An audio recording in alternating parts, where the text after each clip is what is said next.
Nvidia a encore fait un plus haut la semaine dernière. C'est quelque chose qui a été très marquant. Marquant pour le cours, pour le S&P 500, pour le Nasdaq, pour l'économie américaine. Et toute la question se pose autour de la puissance de l'intelligence artificielle et sa capacité à pouvoir maintenir vraiment l'économie américaine. Est-ce que c'est une bulle? Est-ce que ce n'est pas une bulle? Est-ce qu'elle a un impact réel sur la blockchain? Ce sont des questions qu'on va aborder aujourd'hui à propos de l'actualité de la crypto. Bonjour, c'est Cryptolis. Je suis entrepreneur depuis 2010, je fais du trading depuis 2011, je suis dans la crypto depuis 2017 et je décomplexifie le marché et la technologie pour en extraire réellement les opportunités. Et pourquoi je vous parle d'intelligence artificielle aujourd'hui? Parce que forcément, c'est quelque chose qui a fait des grosses performances la semaine dernière grâce à Nvidia. C'est quelque chose qui revient sur la table régulièrement à travers sa puissance, sa transformation de l'économie internationale et mondiale et américaine. On va revenir dessus dans quelques instants, mais en tout cas déjà, de première base, c'est quelque chose qui pourrait régler des soucis que l'on connaît, comme par exemple les hacks d'identité et les deepfakes dans lesquels l'intelligence artificielle pourrait être une défense dedans, à travers notamment une blockchain publique, parce qu'on sait très bien que les nouveaux outils qui sont en train d'arriver ont la capacité de pouvoir rendre indiscernable le vrai de l'IRL, et je pense que plus les années vont passer, plus c'est quelque chose qui va être très très fort. Et je pense qu'il y a une véritable liaison entre la blockchain et l'intelligence artificielle, comme on peut le voir dans l'article de IBM, dans lequel ils ont toute une section qui est dédiée au mix entre la blockchain et l'intelligence artificielle, que ce soit à travers le service de santé, la gestion de données qui sont critiques, ou même la véracité de certaines informations, comme par exemple l'identité. L'identité, c'est quelque chose qui est vraiment important, et en effet, la blockchain va aider certainement dans cette partie-là. Notamment la technologie du ZK Proof, Zero Knowledge Proof, on en a déjà parlé plusieurs fois sur la chaîne, qui aide énormément à cette identification tout en protégeant les données. Mais l'intelligence artificielle, à part apporter des soucis d'identification et d'identité, va certainement transformer le paysage économique américain et mondial, et c'est ce que l'on voit notamment dans les différentes allégations dans lesquelles on parle d'une prise de 50% des jobs. Ça veut dire quoi? Ça veut dire que potentiellement en 2027, l'intelligence artificielle remplacera 50% des tâches effectuées dans les jobs qui existent actuellement. 2027, c'est vraiment proche, c'est dans 3 ans. Est-ce qu'on parle de 50% des jobs? Est-ce que c'est 50% des jobs mondiaux, ou est-ce que c'est un petit peu moins, ou est-ce que c'est vraiment des niches spécifiques? J'ai envie de vous dire que soit l'un ou l'autre, ça importe assez peu. Je pense que 2027 étant un chiffre peut-être un petit peu bas, peut-être 2030 déjà dans un premier temps, mais ce qui est sûr et certain, c'est que l'intelligence artificielle transforme la façon dans laquelle on fonctionne. Ça ne se fait pas d'un coup, ça se fait petit à petit, et oui, il y aura certainement l'intelligence artificielle qui va remplacer certaines tâches, et heureusement j'ai envie de vous dire, mais comme tout, il y aura de nouvelles fonctions, de nouveaux jobs qui apparaîtront, comme par exemple le métier d'informaticien qui n'existait pas à l'ère de la machine à écrire, donc forcément ça évolue avec le temps.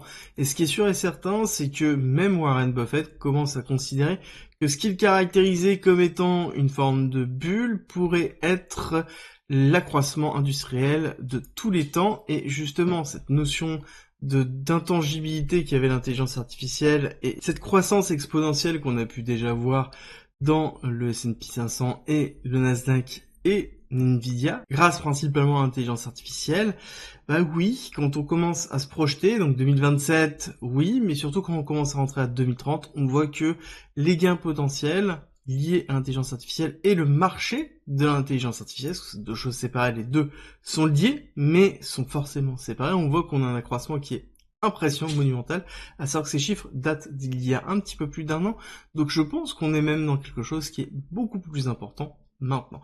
Et oui, c'est certainement ce qui explique aussi cette bougie-là de Nvidia dont je vous ai parlé en début de cette vidéo, et qui porte forcément l'économie américaine. Ce qui va être important de voir, ça va être jeudi 30 mai, le PIB qui va être déterminant, PIB USA, qui va déterminer justement si oui ou non on a un affaissement de l'économie américaine avec une inflation, chose qui pourrait être économiquement et macroéconomiquement vraiment compliquée.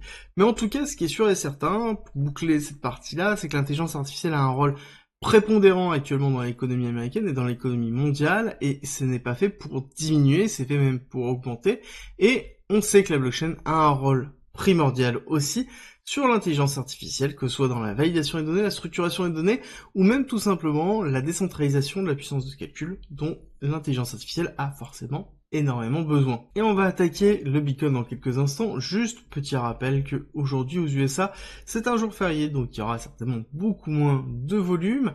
Volume au niveau du BTC, volume qui est important parce que tout simplement on sait qu'on est dépendant des volumes sur les ETF spot Bitcoin pour pouvoir maintenir un niveau élevé. On voit que les inflows sont repartis sur mi-mai, mais ça reste quand même relativement faible par rapport à ce qu'on a pu connaître à cette époque-là dans la période février début mars, mais on est quand même bien sorti de cette période d'avril qui était très très compliquée avec des taux d'investissement très très faibles. Maintenant on a bien repris une forme de routine et c'est quelque chose qui va être positif sur BTC. Je vais vous expliquer mon scénario sur Bitcoin, ce qui est en train de se passer sur Ethereum actuellement. On va pas forcément parler des ETF parce que comme je vous l'ai dit, on attend certaines nouvelles, mais on va quand même revenir légèrement dessus. Et avant de commencer, n'oubliez pas, si vous aimez mon contenu et que vous voulez me soutenir, c'est très simple, likez, partagez et abonnez-vous.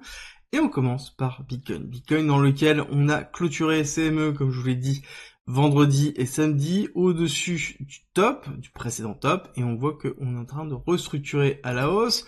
Si on zoome un petit peu, on voit qu'on a eu un petit rebond, et la grande question qu'il va falloir se poser, c'est est-ce que ce petit rebond est un rebond comme on a pu déjà le connaître ici, dans cette période de début avril, c'est-à-dire on avait eu un top, prise de liquidité et retracement, pour ensuite s'enfoncer. La question qu'il va falloir se poser, c'est est-ce qu'on est dans le même scénario ou non? Est-ce qu'on est dans un retracement pour ensuite retester un précédent top? On est repassé en dessous des 70 000 pour ensuite aller chercher un petit peu plus bas dans les alentours de 63 60 000 $, dans lequel on a pas mal de liquidités à aller chercher et on reviendrait dans cette zone ici de rechargement long terme sur le bas de range.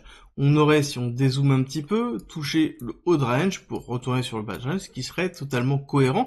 Et je pense que c'est ce qui est le plus joué actuellement sur le marché. Et si on doit vraiment revenir dessus et qu'on rezoome, ce qui va être très important, c'est de maintenir les 67 300 qui va être vraiment la zone à tenir pour pouvoir rester au-dessus et se dire qu'on est dans une forme de réaccumulation pour recasser les 70, retester 71 et ensuite repartir. Là, on aura un signal fort. Pour l'instant, pour moi, on est plus dans une dynamique où on a fait un break-off structure. On a eu le pullback ici, on attend la confirmation. Est-ce qu'on recasse par-dessus pour valider le break-off structure? Ou si on fait une inversion avec ici une rupture des 67 et des 66, chose qui serait vraiment signe d'un retracement beaucoup plus bas et d'un retour dans le bas de canal. On rappelle qu'encore une fois, sur Bitcoin, nous sommes dans un canal, nous sommes dans une période de léthargie, post-halving, on a eu pré-halving, post-halving, et c'est quelque chose qui peut durer encore pendant un certain temps. On attendait principalement l'ETF et la validation de l'ETF spot Ethereum. On sait qu'il y a eu une grosse valorisation d'Ethereum grâce à ça. On voit bien le retour de la surperformance d'Ethereum sur Bitcoin parce que on a eu la phase de nouvelle d'Ethereum, ce qui a permis à Ethereum de se rapprocher quasiment des 4 000 $, mais on rappelle que l'ETF a été validé, oui, mais n'est pas encore échangé, ça peut prendre encore pas mal de temps, on ne sait pas, tout dépend de la SEC, ce sacré formulaire S1 qui peut prendre quand même beaucoup de temps à se mettre en place, et qui sera pour moi le momentum plutôt haussier, dans lequel on aura une injection des liquidités, ou en tout cas on aura la certitude de si oui ou non on a un retour des liquidités sur Ethereum. En tout cas pour l'instant on a surtout la mise en place d'une phase spéculative en préparation justement de l'arrivée des liquidités, et c'est pour ça qu'on est en train d'aller retester les 4 000 $, niveau très important d'Ethereum.